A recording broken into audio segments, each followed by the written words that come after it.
Halo Bang, nama gua Syahril. Gua mau cerita tentang pengalaman gua saat gua ikut Persami. Jadi pas gua SMP kelas 1 itu Bang, itu diwajibin ikut eskul. Ya karena gua pas SD-nya ikut pramuka, ya udahlah, dulu tuh belum ada Bang namanya eskul-eskul kayak futsal, belum ada, ya paling pramuka terus paskibra yang gitu-gitulah. Akhirnya gue ikut eskul pramuka. Nah pas awal-awal itu ada kegiatan yang namanya Persami Bang, perkemahan Sabtu Minggu. Karena gue anak baru, ya udahlah gue ikut. Dan ternyata di situ banyak Bang anak-anak yang ikut itu, hampir adalah sekitar 70 orangan. Nah kan gue mikir Persami ya udah cuman nginep di sekolahan gitu kan, ya udah gue ikut aja tuh. Nah pas gue ikut itu jadi sekolahan gue tuh kan 2 lantai ya Bang. Nah akhirnya yang dipakai tidur itu cuman kelas di bawah doang Bang. Satu kelas itu 3 grup, satu grup itu 6 orang. Nah yang mulai aneh itu dari awal gua api unggun. Dulu pas SD gitu gua api unggun kayaknya malam deh. Ini jam setengah 8 udah api unggun Bang.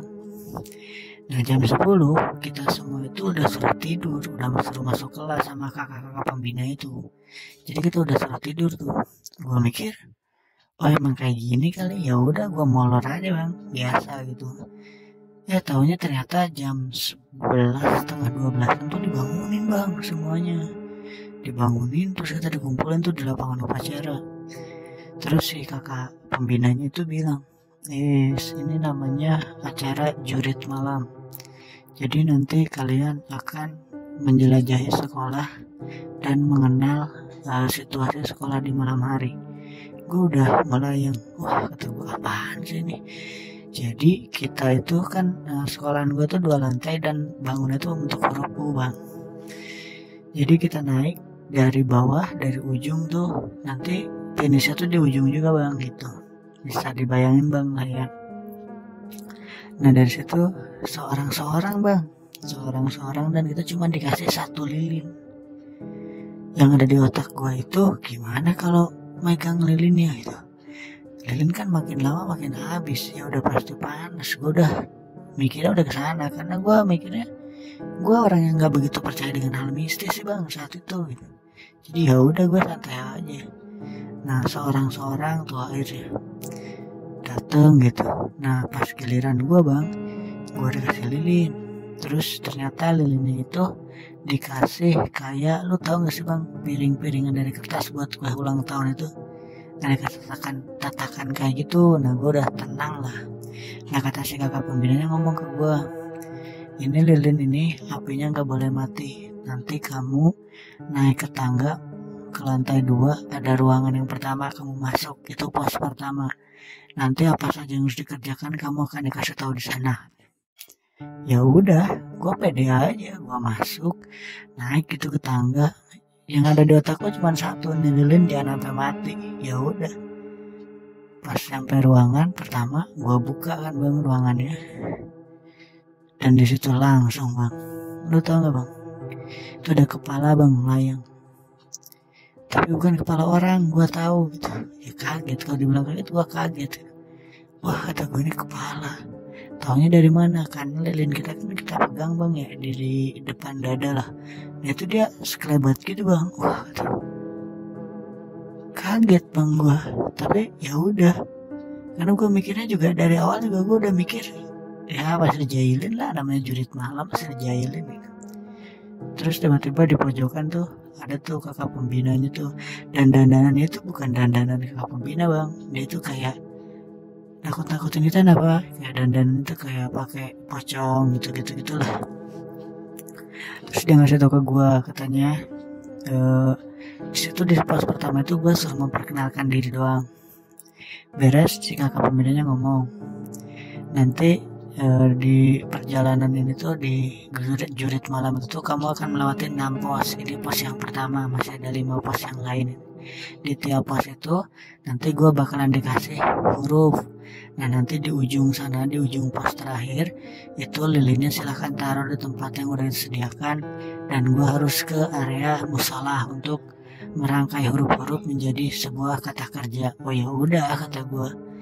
Terus kata dia pesannya satu, gua cuman boleh masuk ke ruangan yang di dalam handle pintunya, yang di handle pintunya itu ada pita putih.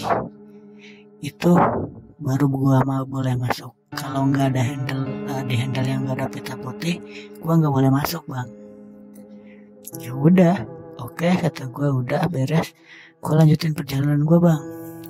Gua ngelewatin tiap ruangan tuh di lantai 2 tuh. Ada aja, bang, pintunya diketok-ketok dari dalam, jendela yang tiba-tiba kebuka sendiri. Gue nggak ngerti deh apa itu dengan kerjaan kakak pembina atau emang sebenarnya itu hal mistis. Tapi gue selalu berpikir positif. Gue mikir apaan sih, paling juga dijailin, gitu. Nah sampai masuk ke ruang kedua, gue lihat tuh pokoknya tiap ruangan gue lihat ada pita putihnya kan nih. Wah ada, ya udah gue buka, gue masuk. Ada aja, bang, pertama lu masuk itu entah tiba-tiba ada pocong lah berdiri depan lu gitu pas lu buka pintu. Terus kadang ada suster ngesot lah tiba-tiba gitu nyentuh kaki lu, segala macam lah, bang. Itu udah, ya udah gue jadi lama-lama jadi hafal gitu, bang. Dan setiap mau masuk ruangan yang ada pita putihnya itu ya gue udah siapin mental. Sampai akhirnya di ujung ruangan, gue kan gak ngitung, bang, ya ini pas keberapa, gue bukan fokusnya handle putih gue masukin aja. Nah sampai akhirnya di ujung ruangan gue lihat tuh, bang, gue udah berjalan cukup lama gitu ya. Pas nyampe ujung ruangan paling ujung, gue lihat, wah kok itu masih ada pita putih. Berarti gue masuk. Tapi pas gue lihat pita putihnya tuh beda, bang. Dia lebih, bukan kayak pita ya, lebih kayak tali pocong gitu, bang. Lebih kayak kain, kayak tali pocong, bang. Taruh di handle. Tapi karena saat itu gue mikir pita putih, ya udah gue masuk. Gue nyiapin mental nih, bang, ada apa nih. Pas gue buka nih pintu, pas gue buka gak ada apa-apa, bang. Gue udah mikir tumben nih. Nah gue lihat kan gelap, bang, gitu. Terus gue lihat kok gak ada kakak pembinanya. Kalau di yang lainnya begitu gue masuk, gue kelihatan itu langsung ada kakak pembinanya berdiri. Ini kok gak ada. Terus gue panggil kak, gak ada orang, bang, di ruangan itu. Sampai tiba-tiba, lu tahu suara meja ditarik ya sih, bang? Nah itu ada suara meja ditarik. Terus pas gue lihat, ada, bang, ada kayak cewek gitu, pokoknya rambutnya panjang, terus ya pakai baju putih kayak kuntilanak gitu, bang. Dan gua kira itu kakak pembinanya, bang. Ya udah, gua samperin, gua bilang kak. Tapi dia nggak jawab, bang. Sampai itu lilin gua arahin, bang, ke dekat rambutnya itu, gua ke dekat badannya, kak, dia nggak jawab. Karena gua penasaran ya, bang. Ya udah, gua makin deketin, bang, lilin itu. Gua kata gua nih orang diem aja. Kenapa ya? Dan gak lama dari itu, karena gue penasaran, gue buka, bang, rambutnya. Dan di situ gue lihat orang itu asli, bang. Itu gak ada wajahnya, bang. Beneran, itu asli gak ada wajahnya. Gue teriak kenceng-kencengnya. Yang gue ingat cuman lilin gue mati, terus gelap. Udah gelap aja. Gelap. Ya pokoknya gelap dah, gue udah gak inget apa-apa, tiba-tiba gelap. Yang ada di pikiran gue saat itu tuh, gue mikir, lilin gue mati. Udah, gue pingsan dari situ, bang. Tapi dalam pingsan itu gue kayak mimpi gitu, bang. Gue mimpi lihat cewek di kelas itu, gue tiba-tiba ada di suasana belajar gitu. Terus tiba-tiba bel pulang. Gue lihat ada satu orang cewek tuh, bang. Dia nggak pulang-pulang, nggak beranjak dari tempat duduknya. Sementara teman-temannya pada pulang. Terus nggak lama dari itu dia beranjak, bang. Ternyata dia ke belakang sekolah ketemu sama cowok. Gue nggak bisa denger, bang, apa yang mereka ucapin, dan mereka juga nggak bisa denger apa yang gue ucapin itu. Terus gue liatin gitu, nggak tahu kenapa gitu, gue tuh seakan-akan jadi ikutin cewek ini. Terus dia kayak berantem gitu bang sama cowoknya. Terus digampar tuh si ceweknya itu sama cowoknya. Terus nggak lama dari itu gue udah ngomong gitu, masa teriak-teriak tapi mereka nggak dengar. Akhirnya cewek ini lari naik lagi ke kelas. Terus dia duduk tuh di tempat duduk dia. Terus dia pakai sweater, lo tau sweater yang ada kupluknya gitu kan. Terus dia kayak depresi berat gitu bang. Gue udah nyoba ngobrol sama dia tapi dia gak denger gue bang. Terus tiba-tiba dia ambil tas, dia lari keluar, terus dia loncat bang. Loncat dari lantai 2 sekolah gue dan meninggal. Dan di situ gue tiba-tiba terbangun bang. Dan ternyata gue udah ada di ruangan pembina. Terus gue diinterogasi gitulah, lu kenapa masuk ke ruangan itu? Gue bilang, ya kan ruangan itu ada pitanya. Pita mana itu kagak ada pitanya.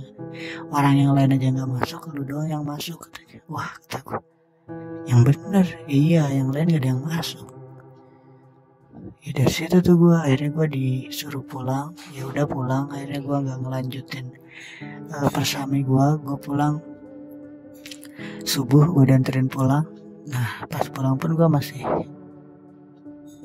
masih ingat apa yang gue lihat. Itu beneran, mungkin itu sebutan kuntilanak kayak gitu kali ya bang, gue juga nggak tahu deh.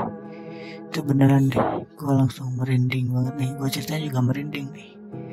Nah akhirnya sekolah gue berjalan normal sampai akhirnya gue udah sekitar 3 bulanan lah sekolah.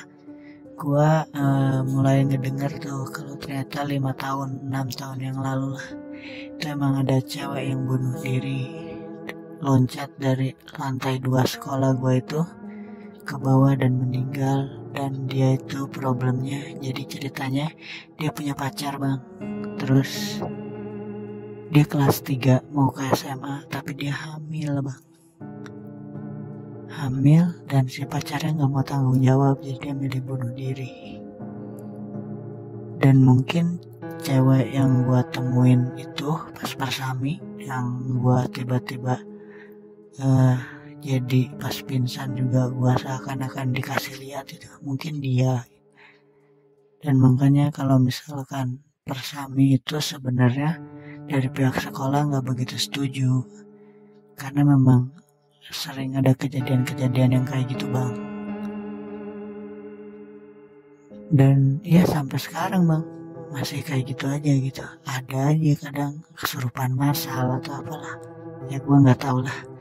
Itu udah hal yang mungkin biasa aja buat orang-orang, tapi buat gue jujur sih itu hal mistis banget. Dan sampai sekarang pun gue jadi percaya sih kalau hal kayak gitu tuh ada, dan sumpah itu serem banget.